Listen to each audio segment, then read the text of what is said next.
खरोखरच आपणासारखी मीही आतुर आहे त्यांना ऐकण्यासाठी, कारण यूट्यूबवर ऐकणं आणि प्रत्यक्ष ऐकणं यात थोडा फरक आहेच. जय शिवाजी, जय भवानी. मागे जी लोक उभी आहेत त्यांनी प्लीज इथे पुढे येऊन बसा. आपण मागच्या लोकांना विनंती आहे, प्लीज पुढे येऊन बसा. इथे जागा आहे, आपल्याला छान ऐकता येईल.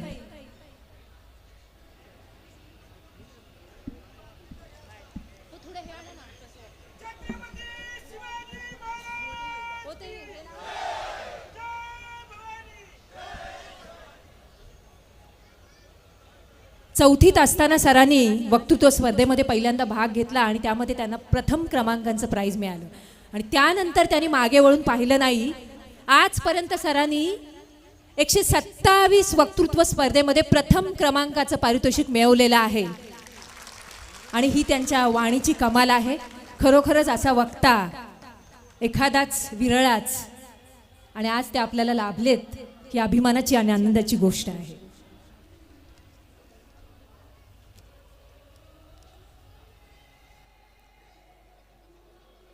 आपण किती उंचीवर पोहोचलो यावर आपलं यश ठरत नाही, त्या उंचीवर आपण किती जणांना घेऊन आलो यावर आपलं यश ठरतं.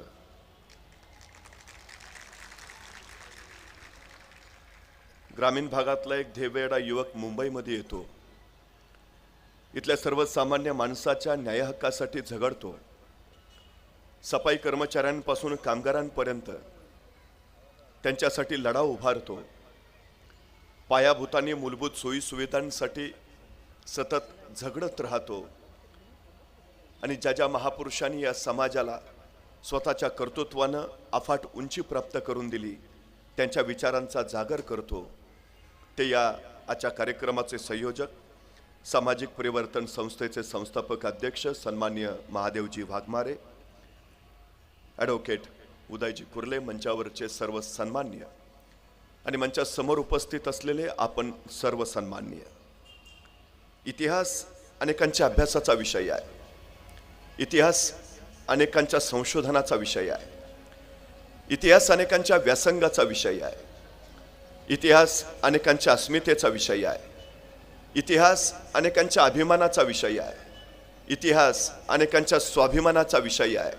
इतिहास अनेकांच्या प्रेरणेचा विषय आहे. इतिहास घडवणारी माणसं इतिहास विसरू शकत नाहीत आणि इतिहास विसरणारी माणसं इतिहास घडवू शकत नाहीत असं डॉक्टर बाबासाहेब आंबेडकर सांगतात. तर इतिहास म्हणजे महापुरुषांची चरित्र मालिका असं स्वामी विवेकानंद म्हणतात. तर सामाजिक, राजकीय, धार्मिक आणि आर्थिक कालपट म्हणजे इतिहास होय असं कार्ल मार्क्स म्हणतात. खरं तर मृतपाय झालेल्या समाजाला चैतन्य द्यायचं असेल तर छत्रपती शिवाजी महाराजांशिवाय पर्याय नाही असं सांगून महात्मा ज्योतिबा फुले कुळवाडी भूषण म्हणत छत्रपती शिवाजी महाराजांचा पोवाडा लिहितात. तर आपल्या प्रत्येक पत्राची सुरुवात जय शिवराय करूनच डॉक्टर बाबासाहेब आंबेडकर आपलं पत्र लिहितात. ही सगळ्यात मोठी गोष्ट आहे. खरं तर एखादा माणूस गेल्यानंतर त्याची स्मारकं पुतळे होणं स्वाभाविक आहे, पण एखाद्या माणसाच्या हयातीतच त्याच्या कार्याची कर्तृत्व स्मारकं उभारत असतील. ते बंद कर, डिस्टर्ब नका करू. काय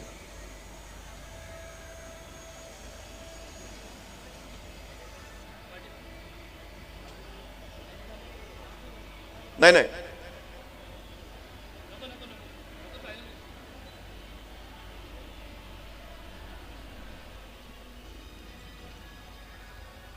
एखादा माणूस गेल्यानंतर त्यांचे स्मारक पुतळे होणं स्वाभाविक आहे, पण एखाद्या व्यक्तीच्या हयातीतच त्यांच्या कर्तृत्वाची स्मारक उभारत असतील तर ते त्यांच्या कार्याचं सर्वोत्तम मोठेपण आहे. महाराज दक्षिण दिग्विजयाच्या निमित्तानं आंध्र प्रदेशमध्ये गेले. आंध्रातल्या त्या मुक्कामात महाराजांनी श्रीशैल मल्लिकार्जुनच्या मंदिरात दर्शन घेतलं. महाराजांनी दर्शन घेतलं, महाराज बाहेर आले, मंदिराचा परिसर न्याहाळला आणि महाराजांच्या लक्षात आलं मंदिर देखणं आहे, मंदिर सुबक आहे, पण मंदिराला घाट नाहीयेत.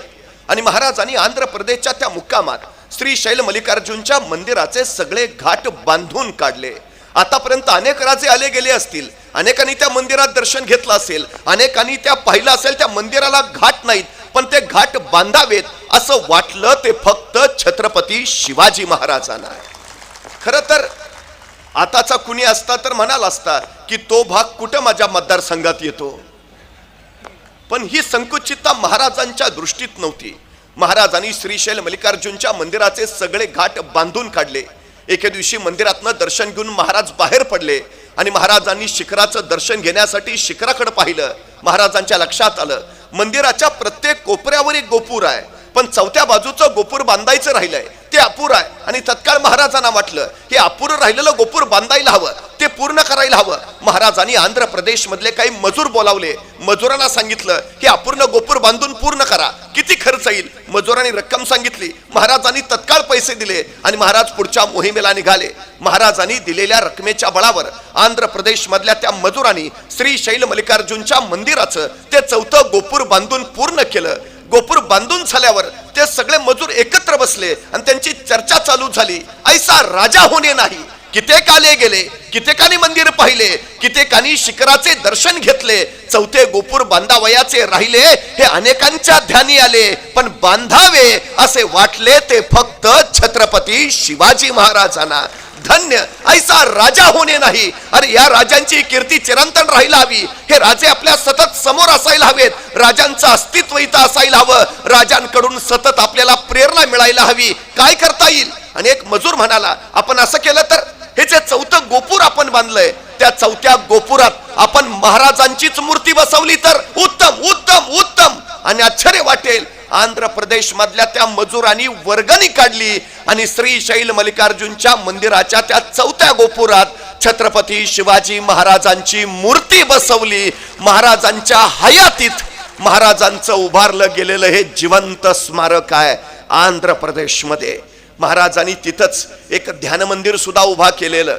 काळाच्या पडझडीत ते पडलं. आता त्या ध्यान मंदिराच्या जागी छत्रपती शिवाजी महाराजांचं तिथं स्फूर्ती मंदिर उभारलं गेलेलं आहे. महाराज दक्षिण दिग्विजय करून परत निघाले. येता येता कर्नाटक मध्ये आले. बेलवाडी नावाचं एक ठाणं आहे. सावित्रीबाई देसाई नावाच्या ठाणेदारीने तिथं राज्य करत होत्या. नवरा आदिलशाहीचा सरदार मरण पावला. नवऱ्याच्या पश्चात ठाण्याचा कारभार या सावित्रीबाई देसाई पाहत होत्या. आमचा सकोजी गायकवाड नावाचा सरदार त्याला असं वाटलं की सगळं जिंकत निघालोच आहे तर बेलवाडीचं ठाणंही जिंकावं. कुणी सावित्रीबाई म्हणून ठाणेदारी नाहीत, सहज पराभूत करता येतील. त्याने मोजकं सैन्य घेतलं आणि त्या बेलवाडीच्या ठाण्यावर हल्ला चढवला. पण बाई मोठ्या चिवट आणि जिद्दीच्या त्यांनी सकोजीचा सपशेल पराभव केला. सावित्रीबाईने आपला पराभव केलाय हे जर महाराजांना कळालं तर. आणि सकोजीनं पुनश्च तयारी केली. बलाढ्य फौज घेतली आणि पुन्हा एकदा बेलवाडीच्या ठाण्यावर हल्ला चढवला. यावेळी मात्र सावित्रीबाई देसाईंचा पराभव झाला. विजयाच्या उन्मादात सकोजीने त्यांना कैद केलं. महाराजांच्या सामने चला आणि कैद झालेल्या सावित्रीबाई निघाल्या, पण अचानक थबकल्या. गर्दिशी मागं वळाल्या. स्वतःचं तानं बाळ त्यांनी आपल्या सोबत घेतलं आणि म्हणाल्या आता चला. तानं बाळ घेतलेल्या कैदी झालेल्या सावित्रीबाई महाराजांच्या पुढे उभा राहिल्या. आपण कैदी आहोत, आपण पराभूत आहोत. हा राजा आता आपल्याला शिक्षा सुनावणार, हा राजा आता आपल्याला सजा देणार. पण महाराजांनी काही सजा देणे अगोदरच सावित्रीबाई सरकन पुढे झाल्या आणि आपल्या हातातलं तानं बाळ त्यांनी महाराजांच्या मांडीवर ठेवलं आणि महाराजांना म्हणाल्या मी तुमची कैदी आहे, मी तुमची दोषी आहे. काही शिक्षा द्यायची असेल तर ती मला द्या, पण या सगळ्या प्रकारात माझ्या या तान्या बाळाचा काही दोष नाही, त्याला दोषीच नको. आपल्या मांडीवरच्या त्या तान्या बाळाकडे बघत महाराजांनी स्मित केलं. चिटणीसाला इशारत झाली.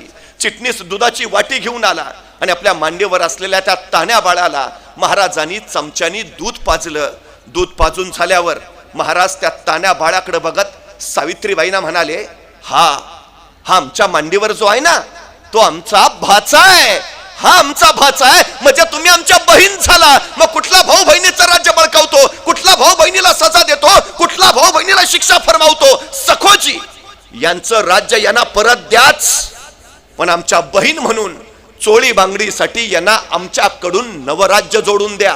आणि हा आमचा भाचा त्याच्या दूध भातासाठी वतनाची व्यवस्था करा. त्या सावित्रीबाईंना काही कळे ना. शिक्षा करणं राहिलं बाजूला, माझं राज्य ताब्यात घेणं राहिलं बाजूला. हा राजा माझं राज्य तर मला परत देतोच, पण मला आपली बहीण म्हणून चोळी भांगडीसाठी नवराज्य जोडून देतो, माझ्या मुलाला भाचा मानतो, त्याच्या दूध भाताची व्यवस्था करतो, धन्य धन्य ऐसा राजा होणे नाही. अरे राजांचं हे मोठे पण लोकांना कळायला हवं, राजांची कीर्ती चिरंतन राहायला हवी. आणि म्हणूनच या सावित्रीबाई देसाईंनी या प्रसंगाची 3 दगडी शिल्प तयार केली. महाराज बसलेत, त्यांच्या मांडीवर ते तानं बाळ आहे, महाराज त्याला चमच्याने दूध पाजतायत आणि शेजारी सावित्रीबाई देसाई उभा आहेत. अशी ती दगडी शिल्प. कधी कर्नाटकात गेलात तर धारवाड नावाचा जिल्हा आहे, त्या धारवाड जिल्ह्यात यादवाड नावाचं गाव आहे. त्या यादवाड गावात एक मारुतीचं मंदिर आहे आणि त्या मारुतीच्या मंदिरात सावित्रीबाई देसाईंनी उभारलेलं महाराजांचं हे दगडी शिल्प आहे. महाराजांच्या हयातीत महाराजांचं उभारलं गेलेलं हे कर्नाटकातलं जिवंत स्मारक आहे. महाराजांनी आपल्या स्वराज्यामध्ये आपल्या सैनिकांना सक्त आदेश दिला, रयतेच्या भाजीच्या देठालाही हात लावायचा नाही. पण कुठल्या रयतेच्या? आपल्या स्वराज्यातल्या नव्हे. शत्रूवर स्वारी करायला ज्यावेळी परराज्यात जाल, शत्रूच्या राज्यात असाल, त्यावेळी शत्रूच्या रयतेच्या भाजीच्या देठालाही हात लावायचा नाही. महाराजांनी सक्त नियम केला. मंदिर, मस्जिद, चर्च धक्का लावायचा नाही. आपल्या मातीतल्या नव्हे, शत्रू राज्यातल्याही. आणि महाराजांनी स्पष्ट सांगितलं, परस्त्री माते समान स्त्रीला हात लावायचा नाही. राजकारण हे अर्थकारणावर अवलंबून असतं, पण छत्रपती शिवाजी महाराजांचं राजकारण हे जीवनाधिष्ठित नैतिक मूल्यांवर आधारित होतं. हे स्वराज्याचं सगळ्यात मोठं वैशिष्ट्य आहे, सगळ्यात मोठं. महाराजांनी स्वराज्य उभा केलं. खरं तर ते महाराजांनी उभा केलं. महाराजांनी या राज्याचं नाव शिवराज्य ठेवायला हवं होतं, आम्हाला अभिमानच वाटला असता. पण महाराजांनी निर्माण केलेल्या राज्याचं नाव शिवराज्य नाही ठेवलं, नाव ठेवलं स्वराज्य. स्व म्हणजे माझं, माझं राज्य. या मातीत उगवलेल्या कुणीही या राज्याच्या नावाचा उच्चार करावा. स्वराज्य, माझं राज्य. अरे मग माझं आहे ना, मलाच लढलं पाहिजे, मलाच झगडलं पाहिजे, मलाच झुंजलं पाहिजे, मलाच मेलं पाहिजे. ही उर्मीतल्या प्रत्येकात रुजवली, फुलवली, बहरवली आणि मग इथली माणसं मातीसाठी लढायला, झुंजायला, मरायला सिद्ध झाली. नाहीतर मला राऊंड प्रश्न पडतो, काय दिलं असेल हो महाराजांनी? आमच्या तानाजीनी पोराचं लग्न काढलंय, पत्रिका द्यायला महाराजांकडे गेला. रायबाच्या लग्नाला यायचं बरं का. मात्र राजांची नजर आहे कोंढाण्यावर आणि कोंढाण्याकडे पाहता पाहता राजे तानाजीना म्हणाले, तान्हा कोंढाणा घ्यायचं म्हणे आहे रे. तसे सर्दी सुटले तानाजी, हातातल्या पत्रिका फेकल्या. राजा आधी लगीन कोंढाण्याचं मग रायबाचं आणि पोराचं लग्न टाकून तानाजी कोंढाण्याचं लग्न करायला गेले. गेले गेले गेले असे गेले की रायबाचं लग्न करायला परतच नाही आले. मला राऊंड प्रश्न पडतो, काय दिलं असेल महाराजांनी तानाजीना? का महाराज म्हणले असतील तानाजीना, तान्हा तेवढा कोंढाणा घ्या, मग महानगरपालिकेच्या तिकिटाचं तुमचं बघतो. काय दिलं? काही नाही.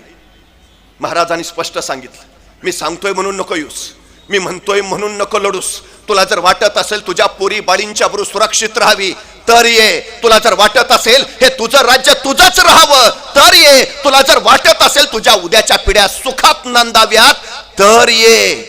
मी सांगतोय म्हणून नव्हे.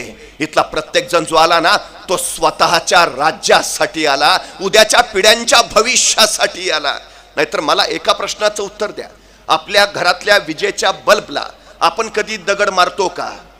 नाही. आणि रस्त्यावरची एक तरी ट्यूब आपण नीट ठेवतो का? का हो? कारण घरातला बल्ब माझा असतो, रस्त्यावरची ट्यूब माझी नसते. ज्या दिवशी रस्त्यावरची ट्यूब माझी होईल ना, त्या दिवशी हा देश महासत्ता होईल. महाराजांनी ते केलं. इथल्या प्रत्येकाला सांगितलं, हे तुझं आहे. अरे तुझं आहे ना, मग ते तुलाच उभं राहावं लागेल. त्याच्या रक्षणासाठी, संवर्धनासाठी तुलाच उभं राहावं लागेल. महाराज प्रेरक झाले आणि हजारोंना त्यांनी प्रेरणा दिली. आणि मातीत राबणारी कष्टकरी शेतकऱ्यांची पोरं स्वतःच्या राज्यासाठी तळहातावर गर्दन घेऊन उभा राहिली. हे सगळ्यात मोठं वैशिष्ट्य आहे. काय निर्माण केलं महाराजांनी? दगडा मातीचे गडकोट जरूर उभारले, पण त्याही पेक्षा महत्वाचं, गडकोटासारखी बुलंद आणि बलाढ्य माणसं महाराजांनी तयार केली. हे सगळ्यात मोठं वैशिष्ट्य आहे महाराजांचं. कुणी घ्या, तानाजी, बाजी, येसाची, कोंडाची, प्रत्येकाचं आयुष्य सांगतं कसं जगावं आणि कसं मरावं. नॅशनल कॅरेक्टर्स पैदा केलीत महाराजांनी, राष्ट्रीय चारित्र्य घडवलंय राजांनी. महाराजांचं हे सगळ्यात मोठं मोठं कर्तृत्व आहे. महाराजांनी माणसं घडवली, माणसं. याच माणसांच्या बळावर हे स्वराज्य उभा केलं, स्वराज्य उभा राहिलं. पण महाराजांनी पहिला विचार केला, या भूमीमध्ये राज्य नव्हते असं नाही. देवगिरीचं राज्य होतं, विजयनगरचं साम्राज्य होतं, पण उद्ध्वस्त झालं. आपण उभा करत असलेलं स्वराज्य तेही कदाचित नाही. हे स्वराज्य चिरंतन राहिलं पाहिजे. हे रयतेचं राज्य आहे. सैन्य राजासाठी नव्हे, राज्यासाठी लढलं पाहिजे, हा पहिला क्रांतिकारी विचार महाराजांनी दिला. आणि त्यातनं हे रयतेचं राज्य उभा राहिलं. हिंदवी स्वराज्य हे लोककल्याणकारी राज्य तयार झालं, हे चिरंतन राहिलं पाहिजे. आणि म्हणूनच महाराजांनी पहिला विचार केला, या स्वराज्याला धोका कुठून, महाराष्ट्राला धोका कुठून. आणि महाराजांच्या लक्षात आलं, महाराष्ट्राला धोका जमिनीवरनं नाही, महाराष्ट्राला धोका समुद्रावरनं आहे. 350 वर्षापूर्वी सांगितलं महाराजांनी. परवा मुंबईवर 26/11 दहशतवादी हल्ला झाला आणि मग आम्हाला कळालं महाराज म्हणत होते ते खरं होतं. महाराष्ट्राला 750 किलोमीटरची किनारपट्टी लाभली आहे. शत्रू या किनारपट्टीवरनं यायची शक्यता होती. आणि म्हणूनच सम्राट चंद्रगुप्तानंतर हिंदुस्थानात स्वतःचं आरमार उभा करणारा पहिला राजा म्हणून आम्हाला छत्रपती शिवाजी महाराजांचं नाव घ्यावं लागतं. कधी भारतीय नौदलात गेला तर नौदलाच्या प्रवेशद्वारावरच लिहिलंय, भारतीय आरमाराचे जनक छत्रपती शिवाजी महाराज. महाराजांनी आरमार उभा केला. स्थानिक लोकांच्या बळावर, कोळी, आगरी, भंडारी, मुस्लिम या साऱ्या लोकांच्या बळावर महाराजांचं आरमार तयार झालं. महाराज आरमारासाठी इंग्रजांकडनं जहाजं घ्यायचंय, पोर्तुगीजांकडनं तोफा घ्यायचंय, डचांकडनं दारुगोळा घ्यायचंय. इंग्रज देतही होते, पोर्तुगीज देतही होते. पण महाराजांनी विचार केला, इंग्रज आज जहाजं देत आहेत, पोर्तुगीज आज तोफा देत आहेत, डच आज दारुगोळा देत आहेत, पण उद्या हे देणं त्यांनी बंदच केलं तर. आणि महाराजांच्या लक्षात आलं, जी माणसं दुसऱ्याच्या खांद्यावर उभा असतात ती केव्हाही ढासळतात, पण जी माणसं स्वतःच्या पायावर उभा असतात त्यांना कोसळण्याचा धोका नसतो. स्वराज्य स्वतःच्या पायावर उभा राहिलं पाहिजे. आणि महाराजांनी रत्नागिरी जिल्ह्यातल्या विजयदुर्गला जहाज बांधायचा कारखाना काढला, मुंबई जवळच्या कल्याणला आरमाराची गोदी काढली, मावळ प्रांतामध्ये तोफा ओतायचा प्रचंड मोठा कारखाना सुरू झाला. स्वराज्यासाठी लागणारा दारुगोळा स्वराज्यातच तयार होऊ लागला. महाराजांनी उद्योगशीलता आणि उद्यमशीलता हे 2 अलौकिक गुण या महाराष्ट्राला दिले. जे गरजेचं आहे ते इथंच निर्माण होईल, ते केलं जाईल. हा विलक्षण स्वयंरोजगाराचा संदेश महाराजांनी दिला. महाराजांच्या स्वराज्याच्या आरमाराच्या बनावटीची जहाज दर्यात तरंगू लागली. पण एखाद्या जहाजात अवजड तोफ चढवली तर त्या तोफेच्या ओझ्यानं जहाज डचमळायचं, सबब नेम चुकायचा, तोफेचा गोळा पुढे सुटला, दाब मागा पडला की जहाज पाण्यात बुडायचं. महाराजांनी विचार केला, काहीतरी केलं पाहिजे, काहीतरी केलं पाहिजे. विचार करून महाराज इथं कल्याणच्या कारखान्यात आले, सगळ्या कामगारांना गोळा केलं. मी सांगतो तसं जहाज तयार करा, मी सांगतो तसं. आणि महाराजांनी सांगितलं असं असं असं, आणि तसं तसं जहाज तयार झालं. तत्कालीन काळात पाण्यावर अत्यंत जलद गतीनं पाळणारं, किती ओझं ठेवलं तरी न डचमळणारं, तोफेचा गोळा पुढे सुटला, दाब मागा पडला तरी पाण्यात न बुडणारं असं विलक्षण जहाज महाराजांनी निर्माण केलं. स्वराज्याच्या बनावटीची ही विलक्षण जहाज दर्यात उतरली. इंग्रजांच्या आरमाराबरोबर पहिली लढाई झाली आणि इंग्रजांचा मराठ्यांच्या आरमाराने सपशेल पराभव केला. इंग्रजांचा गव्हर्नर सुरतेच्या गव्हर्नरला कळवतो आहे की जोपर्यंत शिवाजी महाराजांसारखी जहाज आपल्या आरमारात येत नाहीत तोपर्यंत स्वराज्याच्या आरमाराचा पराभव करणं कठीण आहे. ज्या इंग्रजांकडनं जहाज विकत घ्यावी लागायची त्या इंग्रजांनी मग महाराजांनाच पत्र पाठवलं, तुम्ही तयार केलेलं जहाज आम्हाला विकत देता का. महाराजांनी या जहाजाचं नाव ठेवलं संगमिरी जहाज. ही महाराजांची निर्मिती आहे, महाराजांची. महाराजांनी स्पष्ट सांगितलं, देश आमचा, भूमी आमची, मग समुद्रही आमचाच हवा. महाराजांच्या पूर्वी आपली नौका जर समुद्रात घालायची म्हटलं तर पोर्तुगीजांचा परवाना लागायचा. महाराजांनी ती हुकूमत मोडीत काढली आणि दर्याला वेसन घालून स्वराज्यातला दर्या स्वराज्यातच स्वतंत्र करून ठेवला. हुकूमत महाराजांची चालू झाली. एक इंग्रज असं लिहितो की नशीब शिवाजी महाराज जमिनीवर जन्माला आले, शिवाजी महाराज जर पाण्यावर जन्माला आले असते ना, तर 150 वर्ष राज्य करणं लांब राहिलं. इंग्रजांना हिंदुस्थानचा नीट चेहरा सुद्धा बघता आला नसता. काय विलक्षण कार्य करून ठेवलंय महाराजांनी. किती विलक्षण. 350 वर्षापूर्वी 750 किलोमीटरच्या सागरी किनारपट्टीवर महाराजांनी ही किनारपट्टी सुरक्षित करण्यासाठी तब्बल 85 किल्ले उभारले. जंजिरा घ्यायचा प्रयत्न केला पण अपयशी ठरला आणि म्हणून जंजिराच्या उरावर महाराजांनी दुसरी शिवलंका उभा केली. 84 बंदरे ऐसी जागा नाही. सिंधुदुर्ग, महाराजांनी सिंधुदुर्ग किल्ला उभारला. आणि किती बारकाईनं माहिती आहे, सिंधुदुर्ग किल्ल्याचं बांधकाम चालू असताना महाराज आपल्या किल्लेदाराला कळवतायत, वाळू चाळून घ्या, वाळूस माती चिकटून राहणार नाही याची काळजी घ्या, नाहीतर लाटांनी माती वाहून जाईल आणि भिंत पोकळ होईल. हा राजा इतकी बारकाईनं काळजी घेतोय. 350 वर्ष झाली सिंधुदुर्ग किल्ला बांधलाय महाराजांनी. त्या लाटांच्या तडाख्याने सिंधुदुर्गाची दगड झिजलीत, पण 2 दगडांना सांधणारा जो चुन्याचा चिरा आहे ना, तो अजून जसाच्या तसा आहे. लाटांच्या तडाख्यानं दगड 4-4 इंच आत झिजत गेलीत, पण दगडांना सांधणारा चुन्याचा चिरा मात्र 4-4 इंच अजून तसाच बाहेर आहे. मी निष्ठा या चुन्याच्या चिऱ्याला मानतो, दगड झिजतील, निष्ठा नाही. दगड निसर्गानं निर्माण केली, झिजली, पण मधला चुन्याचा गिलावा महाराजांनी निर्माण केलाय, तो झिजला नाही. अहो, गेल्या महिन्यात बांधलेला पूल मागच्या आठवड्यात ढासळला आणि लोक विचारायला लागली, काय मिक्सर वापरलंय कुणास ठाऊक, काय मिक्सर वापरलंय कुणास ठाऊक.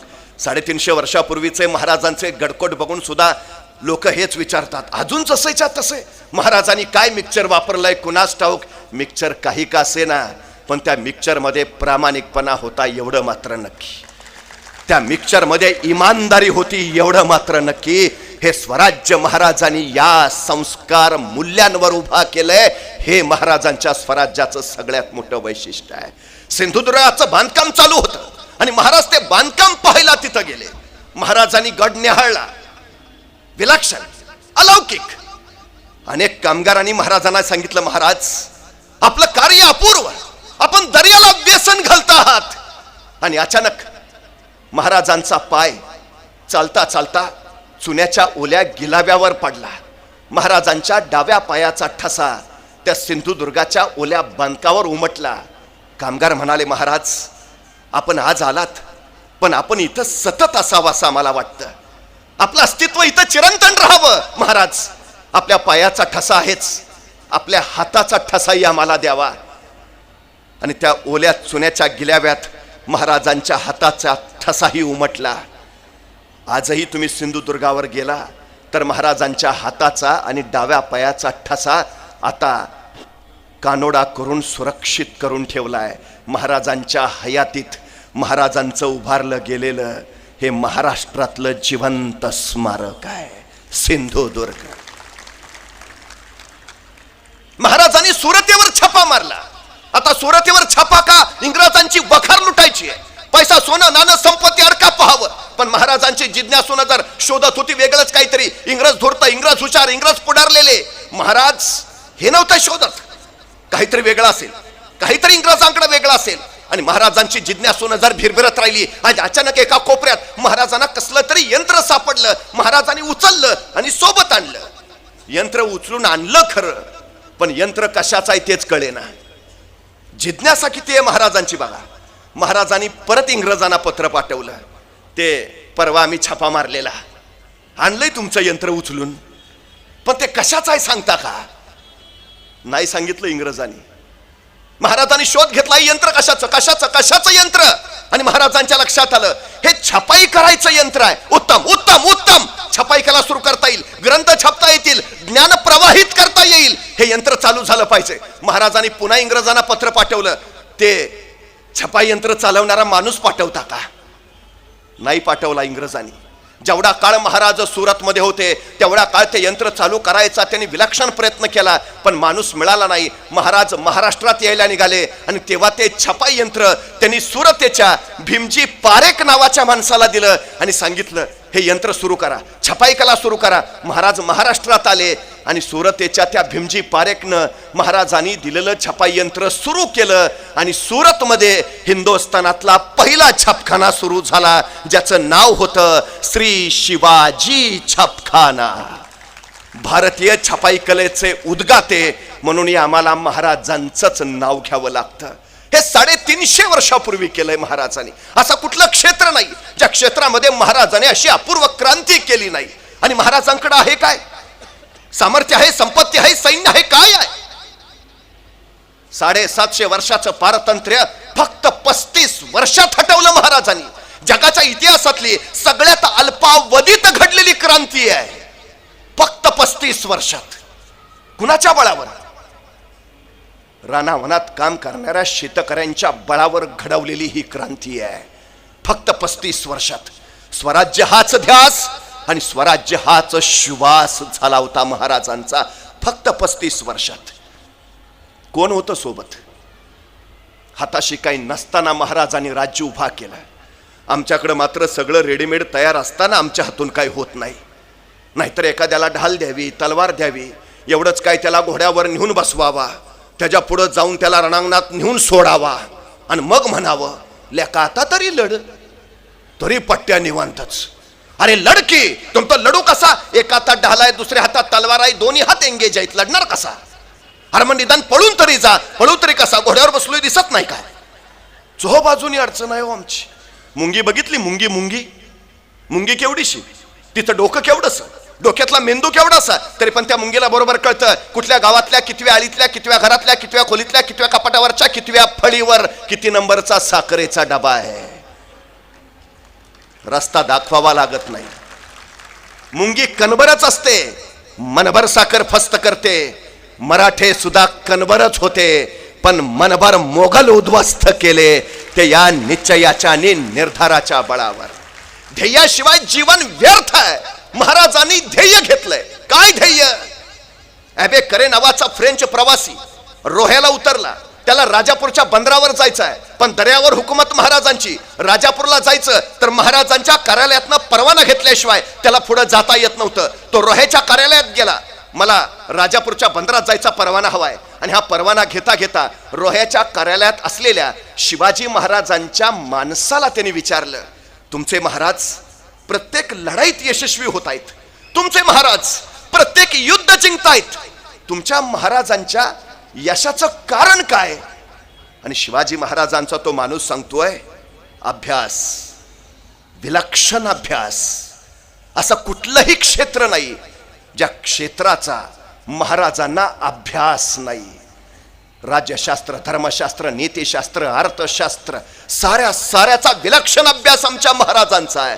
महाराजांना फक्त इतिहासच नव्हे तर सारा भूगोल पाठ आहे. नद्या, नाले, डोंगर, पर्वत, कडे, कपाऱ्या, सार महाराजांनी स्वतः महाराष्ट्राच्या क्षेत्रा प्रांताचे नकाशे तयार करून घेतलेत. महाराजांकडे स्वतःच्या घाटरस्त्यांचे नकाशे आहेत. महाराज विलक्षण. महाराज सगळ्यात जास्त खर्च आपल्या गुप्तहेर खात्यावर करतात. साऱ्या राज्यांमध्ये त्यांचे हेर आहेत. दुसऱ्या क्षणाला वार्ता महाराजांपर्यंत पोहोचते. महाराजांचं बलस्थान म्हणजे महाराजांचं हेर खातं. ॲबे करेनं पुढचा प्रश्न विचारला, महाराज हे सगळं करतायत, पण तुमच्या महाराजांचं स्वप्न काय आहे? तुमच्या महाराजांचं ध्येय काय आहे? तुमच्या महाराजांची महत्वाकांक्षा काय आहे? आणि रोह्याच्या कार्यालयातला तो महाराजांचा माणूस सांगतोय, आमच्या महाराजांचं स्वप्न, आमच्या महाराजांचं ध्येय, आमच्या महाराजांची महत्वाकांक्षा सिंधू नदीपासून बंगालच्या उपसागरापर्यंत, अहद तंजावर पासून तहद पेशावर पर्यंत अखंड साम्राज्य उभा करायचं आणि या साम्राज्यावर भगवा डौलानं फडकावत ठेवायचा, हे माझ्या राजांचं स्वप्न आहे. काय सांगतोय स्वप्न?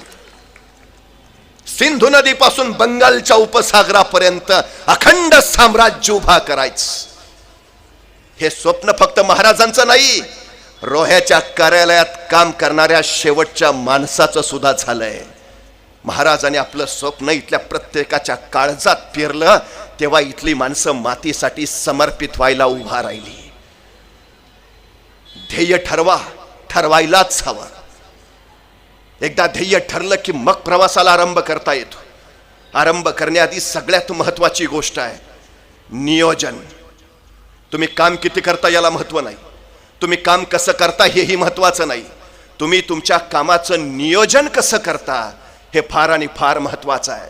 50 वर्षाचं आयुष्य आहे महाराजांचं, पण या 50 वर्षाच्या आयुष्यात एकही घटना अशी नाही, एकही प्रसंग असा नाही की ज्याचं महाराजांनी नियोजन केलं नाही. अहो ते जाऊ द्या, आईच्या गर्भात असतानाच ज्यांच्या आयुष्याचं नियोजन ठरलंय असे जर कोणी महापुरुष या सृष्टीत जन्माला आले असतील तर छत्रपती शिवाजी महाराजांशिवाय दुसरं नाव नाही.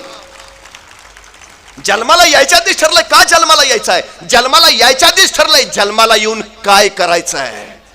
50 वर्ष एकही प्रसंग नाही बरं ज्याचं महाराजांनी नियोजन केलं नाही. महाराजांच्या आयुष्यात एक आणि एकमेव घटना ज्याचं महाराजांनी नियोजन केलं नव्हतं ती म्हणजे महाराजांचा मृत्यू. फक्त त्याचंच नियोजन नव्हतं. साधी गोष्ट आहे. 10 नोव्हेंबर 1659 महाराजांनी प्रतापगडावर अफजल खानाचा कोतळा बाहेर काढला. अफजल खानाचा कोतळा बाहेर काढायला महाराजांना फक्त 2 मिनिटं लागली, पण या 2 मिनिटाच्या यशस्वीतेसाठी महाराजांनी तब्बल 1 वर्ष नियोजन केलं होतं. तब्बल 1 वर्ष. आपल्याला स्वराज्य उभा करायचं आहे. सिंधू नदीपासून बंगालच्या उपसागरापर्यंत साम्राज्य उभा करायचं आहे. महाराजांचं नियोजन इतकं की उपलब्ध असणाऱ्या साधन सामुग्रीचा अचूक वापर केला, उपलब्ध असणारं मनुष्यबळ अचूक हेरलं. कणभर सोनं मिळवण्यासाठी मनभर माती बाजूला करावी लागते, पण सोन्यासारखी माणसं महाराजांनी अशी हेरून हेरून कमावली जी स्वराज्य घडवणारी ठरली. महाराज 13, 14, 15, 16, 17, 18 वर्षाची पोरं घ्यायचे, दूरवर एखाद्या जंगलात जायचे, जंगलातल्या दाट झाडीत या पोरांना तलवारबाजीचा युद्धाचं शिक्षण द्यायचे, पण कुणाला नकळत, कुणाला कळणार नाही अशा बेतानं. आणि आपल्या जंगलात आत काय चाललंय ते बाहेर कुणाला कळू नये म्हणून शिवबाराजांनी जंगलाच्या बाहेरच्या झाडावर एक पोऱ्या उभा केलेला असायचा. त्याला सांगितलेलं असायचं, कुणी अनोळखी माणूस येताना दिसला की तू नुसता खुनेचा आवाज कर, तुझा खुनेचा आवाज ऐकला का मी तलवारी शमशेर लपून ठेवतो आणि विटीदांडूचा खेळ चालू करतो, म्हणजे कुणाला कळणार नाही आपला आत काय चाललंय ते. त्या दिवशी शिवबाराजांचा खेळ रंगात आला होता. आपल्या सोबत त्यांना तलवारबाजीचा युद्धाचं प्रशिक्षण दिलं जात होतं. त्याचवेळी जंगलाच्या बाहेरच्या झाडावर एक खुनेचं पोरग टेहळणी करत बसलं होतं. त्याचवेळी त्याला दिसलं एक 15-16 वर्षाचं रांगडं पोरग येताना. तसं खुनेचं पोर थरारलं, नीट निरखून बघितलं, येणारं पोर अनोळखी वाटलं. तसं बसल्या जागेहून त्यांनी हुबेहूब मोराचा आवाज काढला.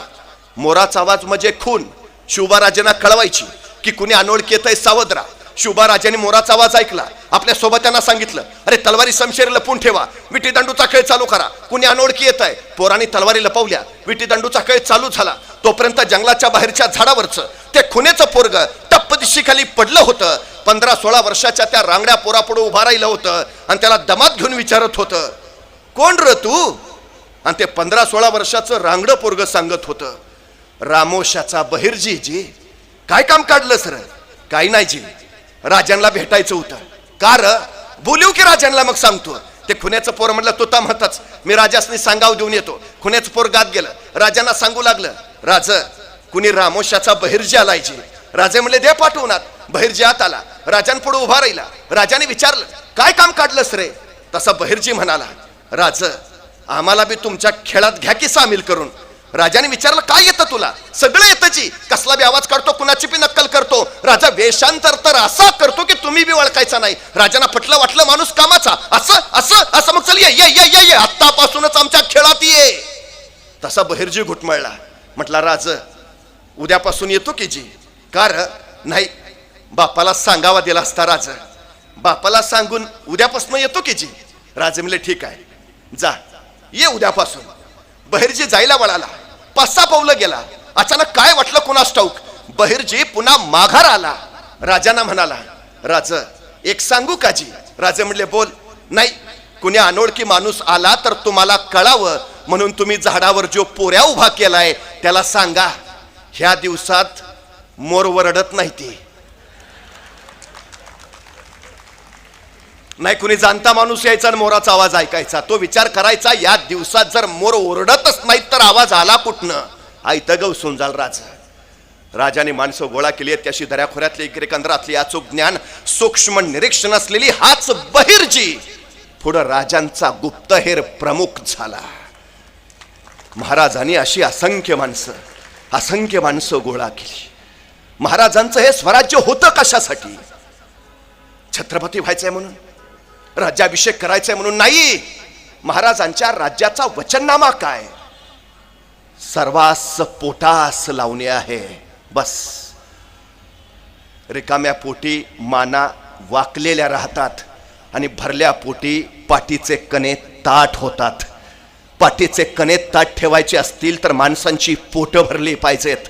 माणसं पोटाला लावली पाहिजेत. त्यांच्या हाताला काम आणि खिशात दाम आलं पाहिजे. महाराजांनी स्वराज्याची उभारणी केली, तिथल्या प्रत्येकाला पोटाला लावून.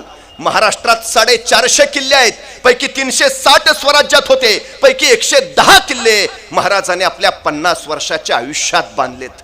50 वर्षात एक फ्लॅट घेणं होत नाही आम्हाला. महाराजांनी 110 किल्ले बांधले.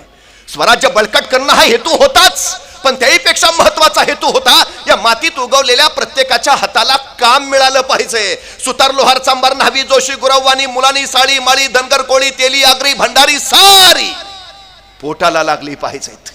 या प्रत्येकाच्या हाताला महाराजांनी काम दिलं. प्रत्येकाच्या. राज्य आपलं कधी वाटतं जर त्या राज्याच्या कार्यात आपला सहभाग असेल तर. महाराजांनी इथल्या प्रत्येकाचा सहभाग दिला. अहो, एखादा सुतार एखादी लाकडाची फळी रांधायचा, त्यांनी रांधलेली फळी एखाद्या जहाजाला बसवली जायची. ते जहाज युद्धात उतरायचं, युद्धात त्या जहाजाला विजय मिळायचा आणि तो सुतार छाती काढून सांगायचा, त्या त्या त्या जहाजाची फळी मी मी मी रांधलीये मी. अहो, कोण आनंद दिला महाराजांनी, कोण अभिमान दिला. महाराजांनी या साऱ्याच्या बळावर साऱ्यांची स्वराज्यासाठी मोलाची साथ घेतली. रवींद्रनाथ टागोर एका ठिकाणी असं म्हणतात की मुळातच हा देश विविध जातींचा, नाना पंथांचा, अनेक धर्मांचा, या साऱ्या लोकांना एकत्र आणणं कठीण. ते एकत्र आले तर त्यांच्यात एकसंगता निर्माण करणं कठीण. आणि ते जरी एकसंग झाले तरी त्यांच्यात राष्ट्रीयत्व निर्माण होणं महाकठीण. पण हे अत्यंत महाकठीण कार्य छत्रपती शिवाजी महाराजांनी स्वराज्याच्या रूपानं इथं पूर्ण करून दाखवलं. काय विलक्षण आहे. या साऱ्यांच्या बळावर 6 जून 1674 रायगडावर 32 मनाचं स्वर्ण सिंहासन उभा राहिलं. या म्लेंच पातशाहीमध्ये एक मराठा एवढा पातशाह झाला, ही गोष्ट काही साधी झाली नाही असं बखरकरांनी त्याचं वर्णनही केलं. महाराष्ट्र हे पहिलं लोकशाही राष्ट्र म्हणून घोषित झालं. शेतकऱ्यांचं, कष्टकऱ्यांचं, कामकऱ्यांचं लोककल्याणकारी राज्य अस्तित्वात आलं. पण महाराजांचा हा राज्याभिषेक होऊ नये यासाठी औरंगजेब जंग पछाडत होता. महाराज छत्रपती होता कामा नाहीत. आता आणखी एक सल्तनत नको. औरंगजेब राज्याभिषेक होऊ द्यायच्या मानसिकतेत नव्हता आणि राज्याभिषेक उद्ध्वस्त करायची जबाबदारी त्यानं आपल्या दूध भावावर सोपवली. हा दूध भाऊ होता कुठं? नगर जिल्ह्यात श्रीगोंदा नावाचा तालुका आहे. त्या श्रीगोंदा तालुक्यात भीमेच्या काठावर बहादूरगड नावाचा एक किल्ला आहे. या बहादूरगडावर हा औरंगजेबाचा दूध भाऊ होता, ज्याचं नाव होतं खान जहान बहादूर खान कोकलता साहेबा जंग. कसं जोरदार नाव आहे, खान जहान बहादूर खान कोकलता साहेबा जंग. आता काय काय लोक विचारतात त्याची बायको कसं नाव घेत असेल. तर आपल्याला काय करायचं आहे, पण नाव जोरात आहे. खान जहान बहादूर खान कोकलता साहेबा जंग. पूर्वी आपली नावं पण जोरात होती. तानाजी, बाजी, येसाजी, कोंडाजी, कडतोजी. म्हणजे कुणी आपलं नाव घ्यावं त्याला जी म्हणावंच लागायचं. स्वाभिमान दिला होता महाराजाने आम्हाला. पण याचं नाव जोरात आहे, खान जहान बहादूर खान कोकलता साहेबा जंग. त्याच्यावर जबाबदारी होती राज्याभिषेक उद्ध्वस्त करायची. पण तरी महाराजांचा राज्याभिषेक झाला आणि औरंगजेब संतापला. त्यांनी खरमरीत पत्र लिहिले या बहादूर खानाला, तू करतोस काय? राज्याभिषेक झाला. या बहादूर खानानं औरंगजेबाला पत्र लिहिलं, हुजूर मी इथून उत्तरेकडनं प्रचंड प्रयत्न केले पण बहुतेक त्या खुदाचीच इच्छा होती शिवराय छत्रपती व्हावे. काय अलौकिक उत्तर आहे. बहादूर खान सांगतो की उत्तरेकडनं मी प्रचंड प्रयत्न केले पण बहुतेक त्या परमेश्वराचीच इच्छा होती शिवराय छत्रपती व्हावे. पण हे उत्तर काय औरंगजेबाला पटलं नाही. बहादूर खानावरचा त्याचा राग फणफणत राहिला. बहादूर खानाला कळालं औरंगजेबाचा आपल्यावरचा संताप चांगला नाही, तो लवकर कमी झाला पाहिजे. कसा कमी करायचा त्याला माहिती आहे. टेबला खालून दिलं की टेबलावरून काम होतं. पैसा म्हटलं की औरंगजेब पागळायचा. आपल्यावरचा राग जावा यासाठी बहादूर खानानं लगेच तातडीनं औरंगजेबाला एक पत्र पाठवलं. हुजूर, जे व्हायचं ते झालं, पण इथं बहादूरगडावर मी 1 कोटी नगद गोळा करून ठेवलेत आणि 200 दक्षिणी घोडी, बस एवढा पावसाळा संपू द्या. हे 1 कोटी रुपये आणि 200 घोडी मी लगेच आग्र्याला पाठवतो. औरंगजेबानं पत्र वाचलं. 1 कोटी नगद, भले पट्टे, शाबास शाबास, दे ते लवकर लवकर लवकर पाठवून दे. आणि इथनं पुढं जरा नीट राहा. रागच गेला औरंगजेबाचा 1 कोटी म्हटल्यावर. पण बहादूरगडावर 1 कोटी नगद आहेत ही बातमी जेवढ्या वेगात आग्र्याला औरंगजेबाला कळाली, त्याच्या दुप्पट वेगात ती रायगडावर महाराजांना समजली की बहादूरगडावर 1 कोटी नगद आहेत. महाराज म्हटले, बरं झालं, नाहीतर राज्याभिषेकाला खर्च झालाच होता. महाराजांचं गुप्तहेर खातं किती कमालीचं आहे बघा. आग्र्याला निरोप मिळतोय बहादूरगडावर 1 कोटी आहे आणि दुसऱ्या दिवशी महाराजांना कळतंय बहादूरगडावर 1 कोटी आहे. औरंगजेबाच्या दरबारातच महाराजांचे हेर आहेत. पण गुप्तेर खात्याची गोपनीयता इतकी आहे की बहिर्जी नाईकांशिवाय महाराजांच्या गुप्तेर खात्यात कोण कोण होते त्यांची नावं सुद्धा इतिहासाला अजून माहिती नाहीयेत. महाराजांना कळालं बहादूरगडावर 1 कोटी नगद आहेत. मग महाराजांनी बोलावलं आपले सरसेनापती हंबीरराव मोहिते. हंबीरराव येते झाले. जी महाराज, हंबीरराव, बहादूरगडावर 1 कोटी नगद आहेत, आणतो. काय संवाद आहे बघा. महाराज म्हटले, हंबीरराव, बहादूरगडावर 1 कोटी नगद आहेत, आणतो. कारण देणं प्रकारच नाही. आता हंबीरराव असं नाही म्हटले, नाही बरोबर आहे महाराज, पण जरा दिवस पावसाळ्याचे आहेत, मलाही सर्दीची ॲलर्जी आहे, उद्या ना एवढा पावसाळा, बघू ना परत.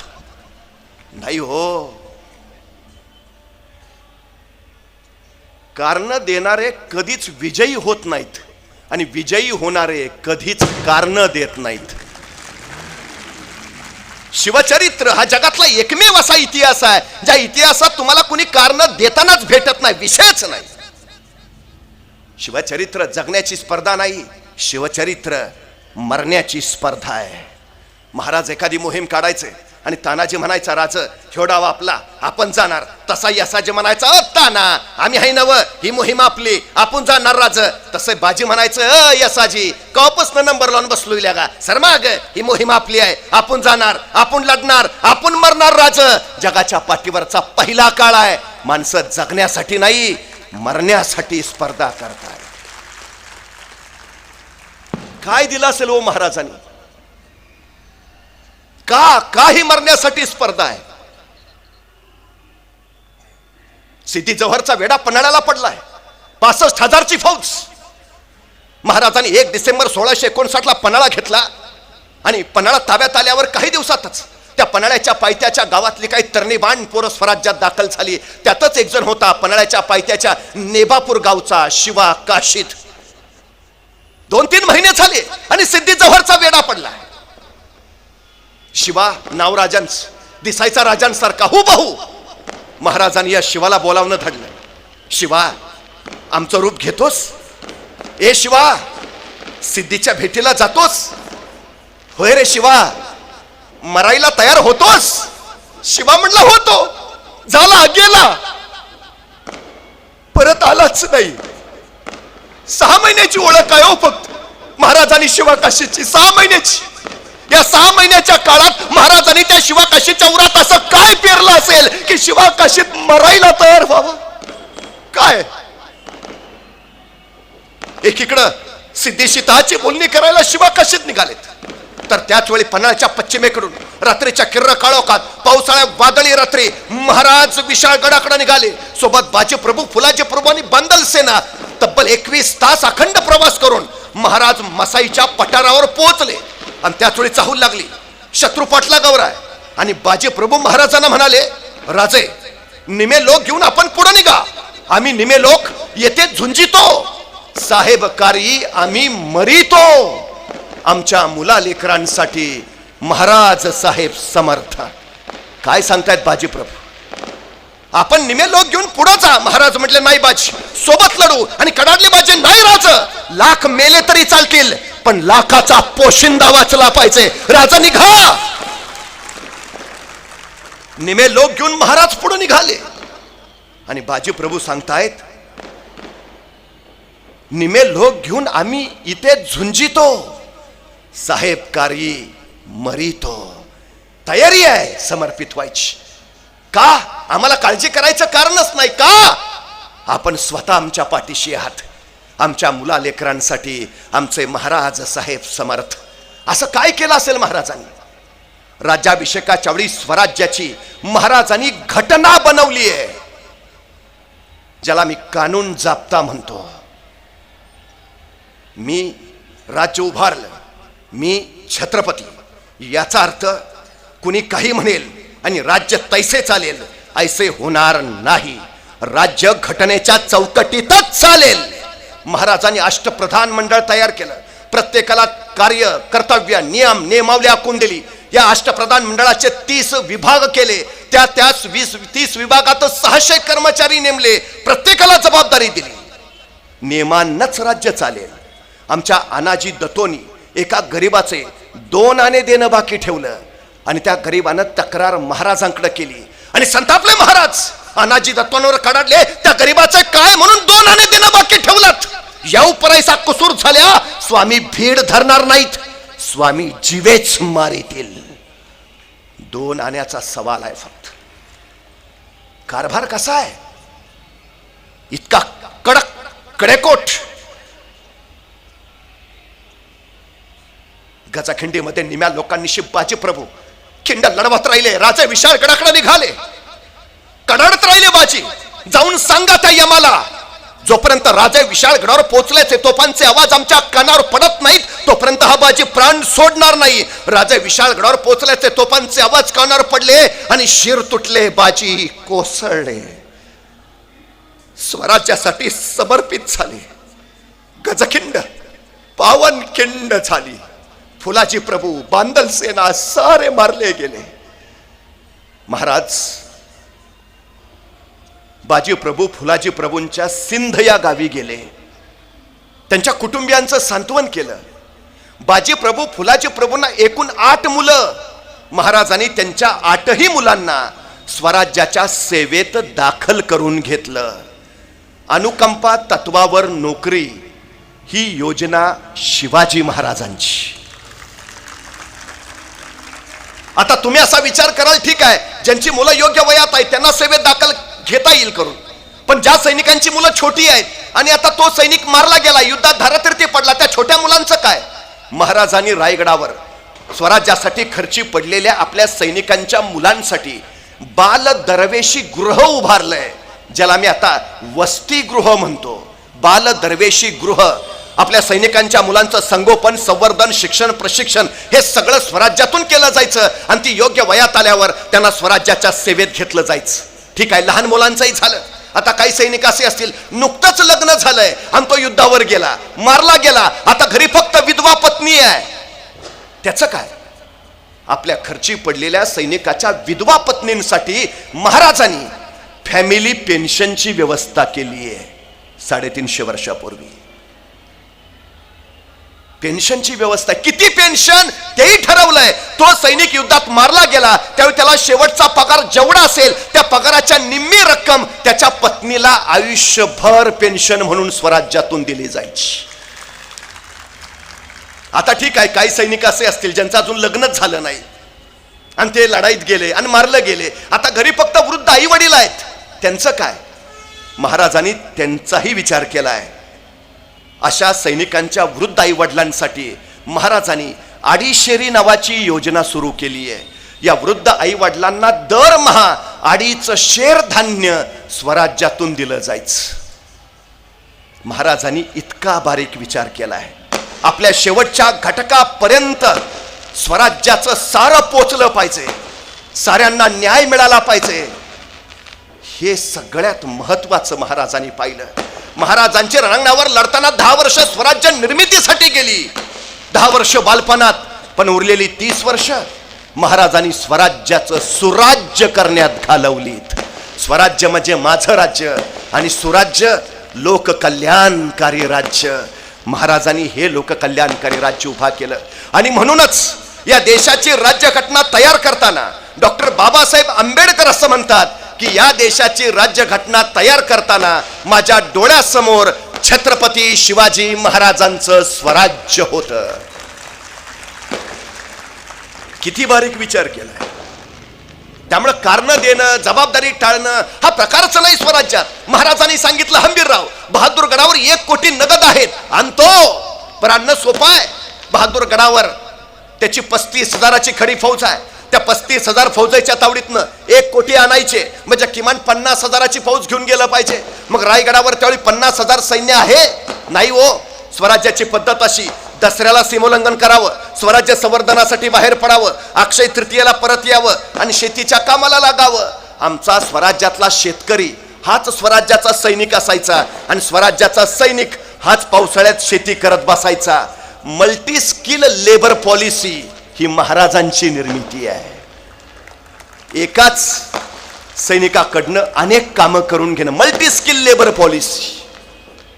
त्यामुळे महाराजांचा राज्याभिषेक उरकून स्वराज्याचं सगळं सैन्य आपापल्या गावी शेतीवाडी करायला गेलंय.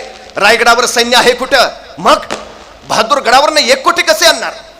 आपल्याकडं दंगल झाली, आणीबाणी आली की राज्य राखीव दल येतं. राज्य राखीव दल ही संकल्पना ही छत्रपती शिवाजी महाराजांची. रायगडावर कायम 10,000ची रिझर्व्ह फोर्स असायची, राज्य राखीव दल. हंबीररावांनी काय केलं? या 10,000 राखीव दलातले 1,000 रायगडाच्या रक्षणासाठी तिथंच ठेवले. 9,000 राहिलेले सोबत घेतले. घेतलेल्या 9,000 फौजेचे त्यांनी परत 2 भाग केले. एक भाग केला 7,000चा, दुसरा भाग केला 2,000चा. 2,000ची फौज हंबीररावांनी स्वतः सोबत घेतली आणि हंबीरराव रायगडावरनं निघाले. ते पुण्यात आले आणि पुण्यातनं पुणे सोलापूर हायवेनं उरळी कांचन यवत पाटस करत श्रीगोंद्याच्या म्हणजे बहादूरगडाच्या अलीकडं करकुंब नावाचं एक गाव आहे, त्या करकुंबला येऊन थांबले. करकुंबवरनं बहादूरगड एका झेपेचा. 2,000 फौजेनिशी हंबीरराव कुठं? करकुंबला. आणि त्यांच्या हाताखालचा सरदार 7,000ची फौज घेऊन रायगडावरनं निघाला. तो पुण्यात आला आणि पुण्यातून पुणे नगर हायवेनं रांजणगाव शिरूर करत तो अहमदनगरला पोहोचला आणि अहमदनगरवरनं तो श्रीगोंद्याकडं म्हणजे बहादूरगडाकडे निघाला. आणि हे 7,000 सैन्य जसं नगरवरनं बहादूरगडाच्या दिशेनं निघालं, त्यांनी एकच हल्लकल्लोळ करायला सुरुवात केली. हर हर महादेव, जय भवानी, ढोल तसे बडवायला सुरुवात केली. अवघा हल्लकल्लोळ उठला आणि मराठ्यांचा हा हल्लकल्लोळ बहादूरगडाच्या कानावर गेला. एक हेर धावत धावत बहादूर खानाजवळ गेला. हुजूर, केव्हा ते आले? कोण? मराठे हुजूर. मराठे? दिवसा? ते तर रात्री येतात. दिवसा कसे आले? आणि खरं आहे बरं, महाराजांच्या सगळ्या लढाया रात्रीच्या आणि त्यातल्या त्यात निम्म्याच्या वर लढाया अमावस्येच्या रात्रीच्या. दिवस शुभ आहे का? मुहूर्त काढलाय का? प्रकार नाही. ते हल्ली आमच्याकडे फॅड भयानक. आमच्या घरातला करता माणूस कामाला बाहेर पडतो, 5-6 पावलं जातो, 7व्या मिनिटाला परत घरात. बायको विचारते काय झालं? मांजर आडवं गेलं. मला राऊंड राऊंड प्रश्न पडतो, त्या मांजराला काय वाटत असेल? हे आडवं गेलं. जी माणसं कारण सांगतात ना, यशोगाथा त्यांच्या गळ्यात कधीच माळ घालत नाही. मोगलांचं सैन्य अफाट, महाराजांचं मुठभर. दिवसाच्या उजेडात मोगलांशी शिकस्त देऊ शकत नाही. मग महाराजांनी स्वतःचं युद्धतंत्र निर्माण केलं. अमावस्येच्या किर्र काळोखात मुठभर सैन्य घ्यावं आणि मोगलांच्या बलाढ्य फौजेवर छापेमारी करत राहावं. मोगलांना जंग जंग पछाडावं. त्यामुळे मोगलांना पक्क माहिती आहे मराठे दिवसा येतच नाहीत, ह्यांचा दिवस रात्रीचाच. त्यामुळे दिवसा मराठे आलेत म्हणल्यावर त्याला खरंच वाटेना. पण तोपर्यंत हर हर महादेवच्या आरोळ्या त्याच्याही कानावर पडल्या आणि बहादूर खानाची खात्री पटली. आले आले आले. पण ज्या अर्थी दिवसा आलेत, भयानक आले असणार.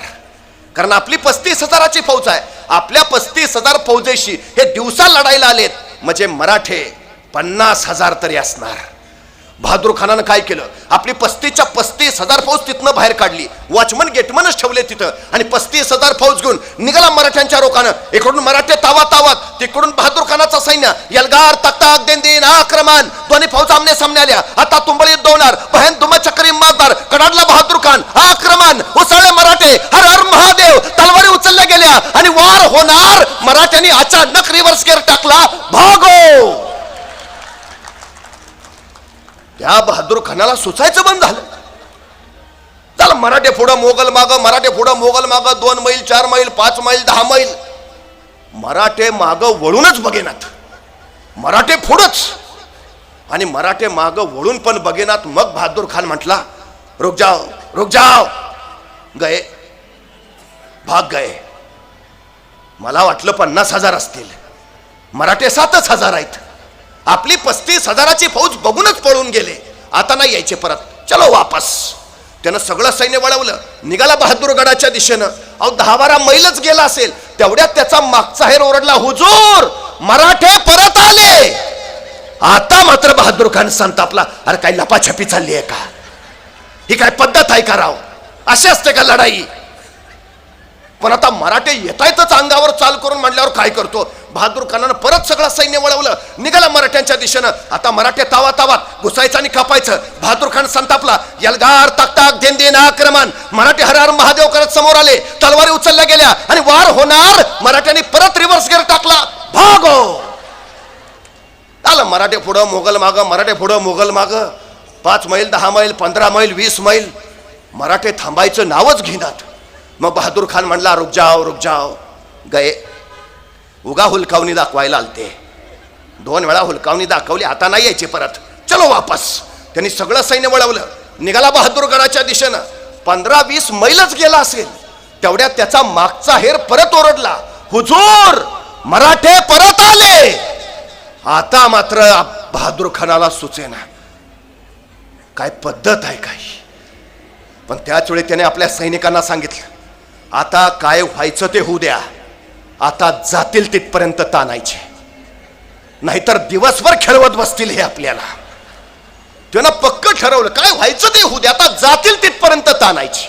बस आपल्या सैनिकांना त्यांनी सांगितलं, सजग राहा, सावध राहा, सैतान हे मराठे कुठेही गायब होतात, कुठूनही उगवतात. पोटात काही नसलं तरी पाठीचे कणे ताट ठेवतात, दुश्मन संपवतात आणि मग पुढ्यात येतात. वैतागलेला, पुरता वैतागलेला बहादूर खान.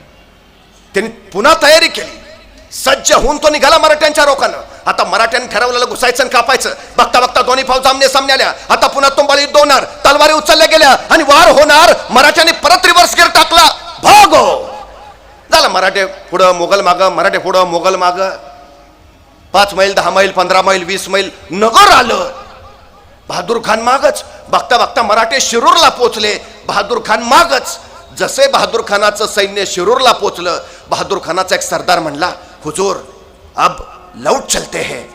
गए मराठ. तू गप, तू गप, काय व्हायचं ते होऊ दे, पण आता जातील तिथपर्यंत ताणायचं, बस. त्याने पक्क ठरवलेलं, आता सोडायचं नाही. मराठे तोपर्यंत राजनगावला पोहोचले, बहादूर खान मागच. बघता बघता मराठे पुण्यात पोहोचले, बहादूर खान मागच. पण मराठे जसे पुण्यात पोहोचले, काही मराठे कथरच्या घाटात, काही मराठे सिंहगडच्या घाटात, काही मराठे सासवडच्या घाटात. बहादूर खान पुण्यात आला खरा, पण त्याला मराठे कुठं दिसेच नात. यही तो थे, कहा गए, ढोंडो. सगळं 35,000 सैन्य मराठ्यांना शोधत राहिलं, पण सापडतील ते मराठे कसले.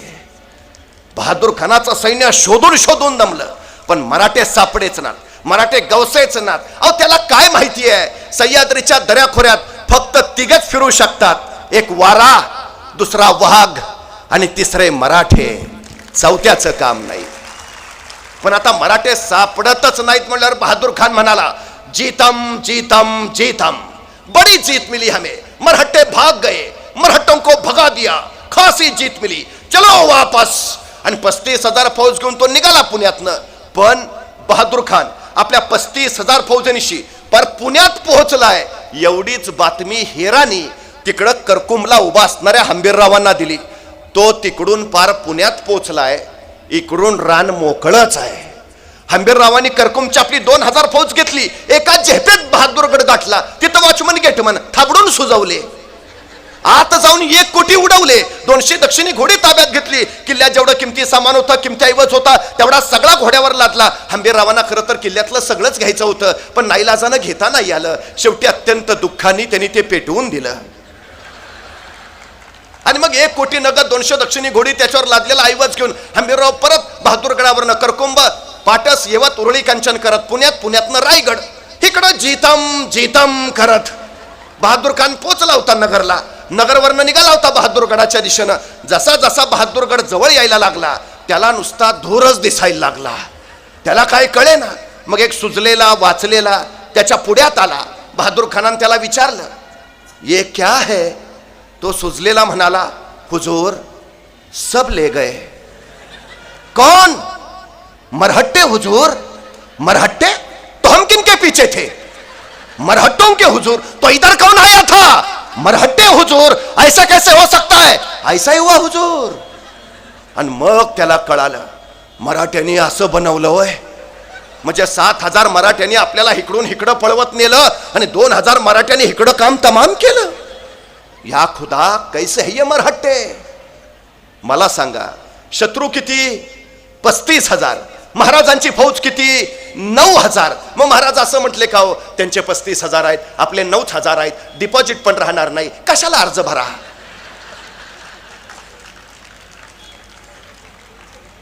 माघार घेतली, लढायलाच नको म्हटले. काय केलं महाराजांनी?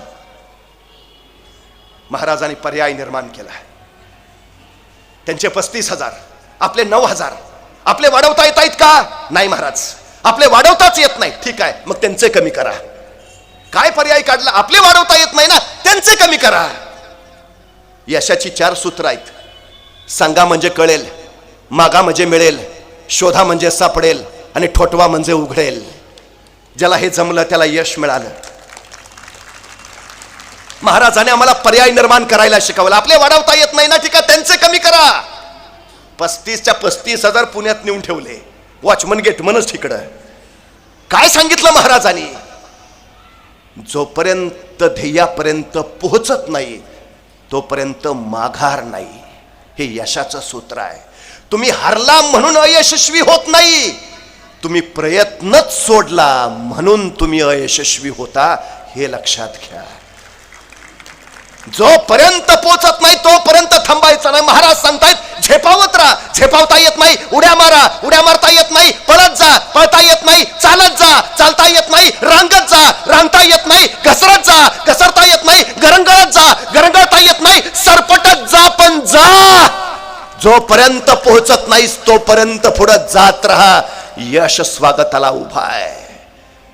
महाराज नाही कारण देत बसले आपलं सैन्य कमी आहे. जे आहे ते पर्याय निर्माण करा. सगळ्याच लढाया तलवारीच्या जोरावर जिंकता येत नाहीत. बऱ्याच लढाया बुद्धीच्या बळावरच जिंकता येतात. हे महाराजांनी सिद्ध करून दाखवलं. सगळ्यात महत्वाचं, महाराजांचा प्रत्येक प्रसंग मृत्यूचा आहे. फतेह खान मृत्यू, अफजल खान मृत्यू, शाहिस्ता खान मृत्यू, मिर्झा राजे मृत्यू, आग्रा भेट मृत्यू. पण प्रत्येक मृत्यूशी, मृत्यूच्या प्रसंगाशी महाराजांनी झुंज घेतली. लढणं आणि भिडणं हाच यश मिळवायचा मार्ग आहे. संकटापासून पळून जाणं हा अपयशाचा मार्ग आहे. प्रत्येक मृत्यूच्या प्रसंगात महाराज झुंजत राहिले. 1665 मिर्झा राजाबरोबर तह झाला. 40 किल्ले स्वराज्यात होते आणि तहात 23 किल्ले मोगलांना द्यावे लागले. फक्त 17 किल्ले राहिले, फक्त 17. 1665 आतापर्यंत कमावलेलं सगळं गेलं. 2 वर्ष कोरोनात गेली आणि माणसं सगळं संपलं म्हणून आत्महत्या करत बसली. महाराजांची काय अवस्था असेल? 23 किल्ले दिले सगळे, छोटे मोठे फक्त 17 किल्ले उरलेत आणि त्याहून परत आग्र्याला जावं लागलं. महाराजांना ठार मारायचाच बेत. जिवंत परत जाऊ का खात्री नाही, तरी महाराज निसटले. आणि 1665 ते 1674 या 9 वर्षात महाराजांनी 343 किल्ले जिंकले आणि राज्याभिषेकाच्या वेळेला स्वराज्यात 360 किल्ले होते. खचता कसले, निराश कसले होता. मनगटात रग आणि छातीत धग असायला हवी, तेव्हा इतिहास घडवता येतो. महाराजांनी ते सांगितलं. संकट तुमच्यापेक्षा मोठी नसतात, तुम्ही ठरवता ती छोटी का मोठी. संकट नाही. महाराजांकडे तो आत्मविश्वास होता. आमच्या पिढीला तो द्या. महाराजांना या लढाईमध्ये विजय मिळाला. बरं मला सांगा, ह्या बहादूरगडाच्या लढाईत प्रत्यक्ष युद्ध झालं का? महाराजांची काय हानी झाली का? काय नुकसान झालंय का? फायदा 1 कोटी. आता जर आपल्याला 1 कोटी मिळाले, आता पार्टी. महाराजांचं नाही होत तसं. परिणामांची पर्वा न करता केलेली कृती तुम्हाला अयशस्वी ठरवते आणि परिणामांची पर्वा करून केलेली कृती तुम्हाला यशस्वी बनवते.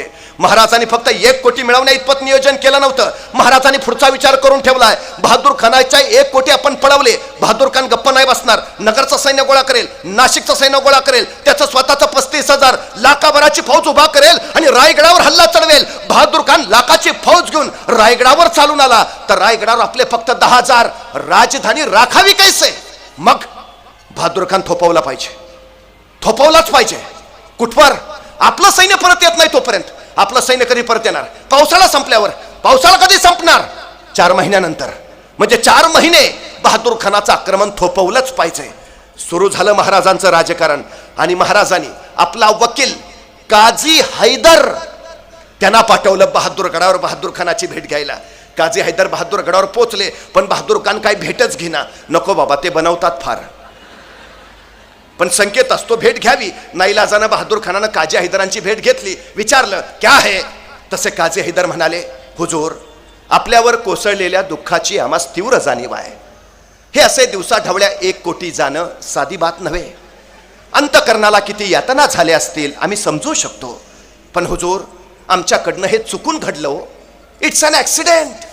अपघात होता तो. आमच्या महाराजांना तुमच्या ताकदीचा अंदाजच नाही आला, आणि जेव्हा आला महाराजांना प्रचंड पश्चाताप झाला. 3 दिवस आतल्यात जळतायत हो महाराज. 2 दिवस जेवले नाहीत. शेवटी आज महाराज आम्हाला म्हणाले, काझी साहेब, तुम्ही स्वतः जातीनं बहादूर खान साहेबांची भेट घ्या. त्यांना सांगा आम्ही विना अट विना शर्त त्यांना 10 किल्ले द्यायला तयार आहे. संभाजी महाराजांना त्यांच्याकडे चाकरीला पाठवायला तयार आहे. आणि बहादूर खान साहेब सांगतील त्यावेळी स्वतः आम्ही दस्तूरखुद्द छत्रपती शिवाजी महाराज त्यांच्या सहकार्यासाठी यायला तयार आहे. एवढा ऐकलं तसा बहादूर खान ताडकन उठला. 10 किल्ले, मग आत्ताच चावी आणायच्या. मग संभाजी महाराज कधी येत आहेत? मग महाराज कधी येतो म्हणले. काझी हैदरना कळलं मासा गळाला लागलाय. काझी हैदर म्हणले, हुजूर, आमचे महाराज हे सगळं तुम्हाला देणारच आहेत. नव्हे, दिलंच आहे म्हणून समजा. फक्त आमच्या महाराजांची एक छोटीशी अट आहे. म्हणजे काय काय काय काय नाही, हे जे महाराज सगळं देणार आहेत, म्हणजे 10 किल्ले, संभाजी महाराजांनी येणं, स्वतः महाराजांनी येणं, या सगळ्याला औरंगजेब बादशहांची मान्यता हवी. एकदा बादशहांच्या मान्यतेचे शिक्क्याचे कागद आले, आमच्या महाराजांनी हे सगळे तुम्हाला दिले. बहादूर खान म्हणला, एवढंच ना, शिक्क्याचे कागदच पाहिजेत ना बादशहांचे? दिले दिले दिले. त्याच्या काही डोक्यातच नाही आले. तो काय आत्ताचा काळ आहे का? काय पाहिजे? औरंगजेबाच्या मान्यतेचे शिक्क्याचे कागद. की लगेच बहादूर खानानं औरंगजेबाचा मोबाईल नंबर फिरवलाय. लावला मोबाईल औरंगजेबाला. हा आलमपणा. आलेत वकील महाराजांचे. हो झाली झाली चर्चा. हो नाही, 10 किल्ले द्यायला तयार आहेत. हो नाही, विनाट विना अट 10. हो नाही संभाजी महाराजांना नाही पाठवतायत. हो संभाजी, हो नाही, स्वतः येतो म्हणले. हो नाही फक्त तुमची मान्यता हवी. हा नाही, एकदा तुमच्या मान्यतेचे शिक्क्याचे कागद आले की त्यांनी हे आपल्याला दिलेच. हो, फक्त शिक्क्याचे कागद पाहिजे. हो ईमेल करताय, व्हॉट्सअपला द्या ना पाठवून. नाही हो एवढा वेगवान काळ. मग काय करायला लागेल? काय हवंय? औरंगजेबाच्या मान्यतेचे शिक्क्याचे कागद. तो निरोप घेऊन सांडणी स्वार महाराष्ट्रातून आग्र्यात जाणार. जायला लागणार 2 महिने. आग्र्यातून तो औरंगजेबाचे शिक्क्याचे कागद घेणार आणि आग्र्यातनं परत महाराष्ट्रात येणार. यायला जाणार 2 महिने. झाले किती? आक्रमण किती काळ रोखायचं आहे? 4 महिने. आता महाराज एवढं सगळं ऐतं द्यायला तयार आहेत म्हणून हे 4 महिने बहादूर खान निवांत. मात्र या 4 महिन्यात महाराजांनी रायगडावर 80,000ची फौज गोळा करून ठेवली आणि महाराज म्हटले, ये आता कधी पण. औरंगजेबानं पाठवलेले शिक्क्याचे कागद बहादूरगडावर पोहोचले. जसे कागद आले, बहादूर खानानं तातडीनं आपले 2 वकील लगेच रायगडावर पाठवले. जा ते महाराजांना द्या, त्यांच्याकडनं ते 10 किल्ले, संभाजी महाराज ते सगळं घेऊन या. वकील पोहोचले रायगडावर. महाराजांची भेट घेतली. महाराजांनी विचारलं, बोला काय काम काढलं? तसे वकील म्हटले, नाही, ते तुमचे वकील आले होते आमच्याकडं. कोण? ते काझी हैदर. कशाला? ते तुम्ही नाही का आमचे 1 कोटी पळवले? कधी? अहो ते तुमचे आलते कुठं? तुमचे हंबीरराव आलते, त्यांनी 1 कोटी पळवले. मग तुमचे काजी हैदर आले, ते म्हणले 10 किल्ले देतो, संभाजी महाराजांना पाठवतो. ताडकन उठले महाराज. तुमच्या त्या बहादूर खानानं तलवारीचा साकुटला तेग दिमाग दाखवला की आमचा पुत्र धरावा तुम्हाकडं, तुरंत चालते व्हा, नाहीतर अपमान पावाल. मान खाली घालून गेले वकील. बहादूर खान वाटच बघत होता. बहादूर खानाने विचारलं, क्या हुआ? वकील म्हटले, पुन्हा फसवलं हो. बरं, सगळं कळवलंय औरंगजेबाला, आता काय करायचं? बिचारा बहादूर खान, जे घडलं होतं सगळं औरंगजेबाला कळवलं. आणि शेवटी पत्रात आणखी एक वाक्य लिहिलं, हुजूर, त्या शिवाजी राजांनी आम्हाला फसवलं. त्याच्या या पत्रावर औरंगजेबानं जे उत्तर पाठवलंय ते आम्ही आमच्या पोरांच्या पाठ्यपुस्तकात छापायला पाहिजे. औरंगजेब लिहितो, तुम्ही माझे सरदार इथून प्रचंड बजमीत घेऊन जाता, अफाट खजिना नेता, बलाढ्य फौजा घेऊन जाता. तिथं त्या सह्याद्रीच्या दऱ्याखोऱ्यात त्या शिवाजी राजांबरोबर लुटोपुटूच्या लढाया खेळता आणि नंतर मला कळवता त्या शिवाजी राजाने आम्हाला फसवलं. अरे, ते शिवाजी राजे तुम्हाला फसवतात तरी कसे आणि तुम्ही फसता तरी कसे? औरंगजेबाच्या याही पत्राला बहादूर खानानं उत्तर पाठवलं.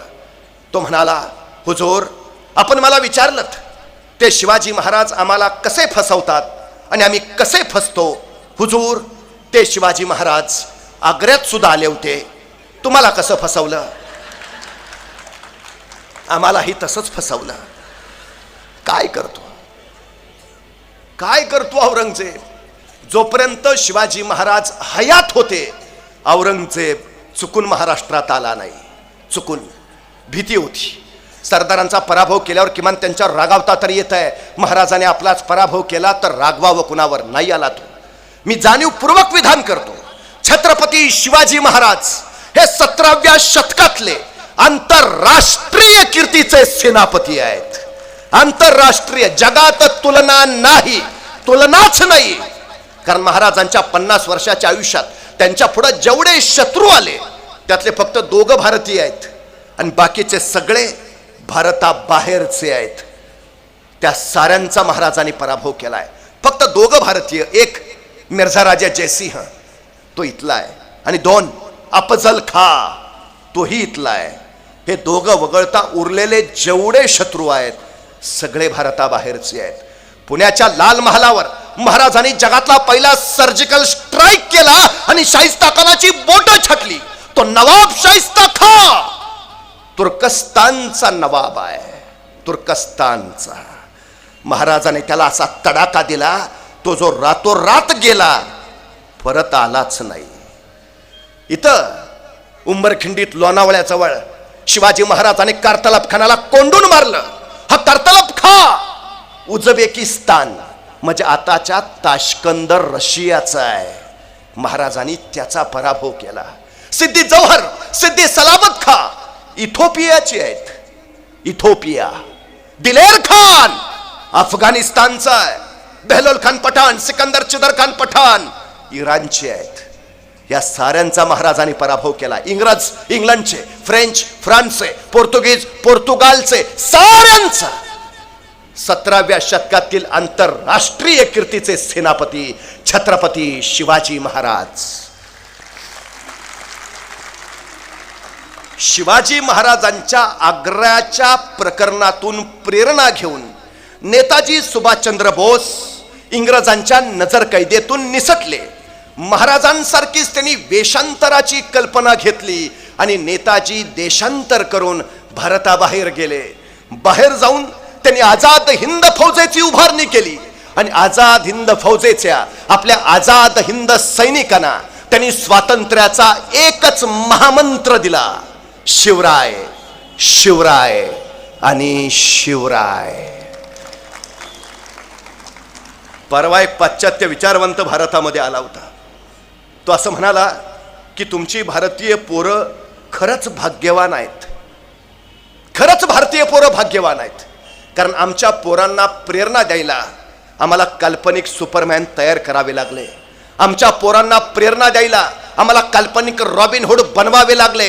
आमच्या पोरांना प्रेरणा द्यायला आम्हाला काल्पनिक स्पायडरमॅन तयार करावे लागले. तुमची भारतीय पोरं भाग्यवान, त्यांना प्रेरणा द्यायला खुद्द छत्रपती शिवाजी महाराज आणि छत्रपती संभाजी महाराज या मातीत जन्माला आले.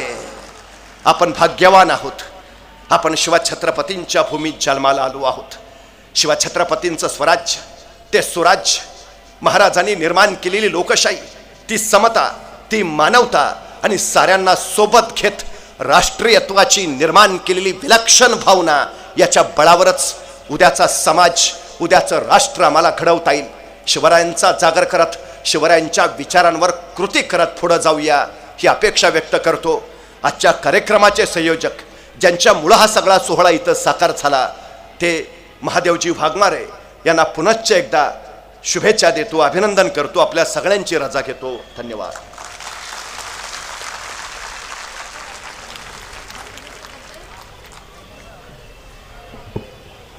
खूप खूप धन्यवाद सर. खरोखरच निशब्द करणारा असा अनुभव सरांनी आपल्याला दिलेला आहे. आणि मला वाटतंय प्राध्यापक नितीन बारगुडे पाटील सर म्हणजे एक व्यक्ती नाही तर एक विचार आहे. आणि आज परिवर्तन सामाजिक संस्थेच्या वतीनं संस्थेचे अध्यक्ष महादेव वाघमारे यांनी त्यांना आमंत्रित केलं. हे खरोखरच आपणासाठी एक खूप चांगला योग त्याच्यामुळे लाभलेला आहे. आणि आपण साक्षात सरांना इथं लाईव्ह ऐकलेलं आहे. खूप खूप धन्यवाद. धन्यवाद. धन्यवाद भानुकडे साहेब. आपण खांदा कॉलनीकरांना प्रचंड ऊर्जा दिली, प्रचंड प्रेरणा दिली. अशीच प्रेरणा सगळ्यांनी घेऊन आपण राजांचा इतिहास ऐकला, त्याबद्दल सरांचे मी आभार मानतो. आणि आपण सर्वजण खांदा कॉलनीकर वेळात वेळ काढून परिवर्तन संस्थेच्या कार्यक्रमाला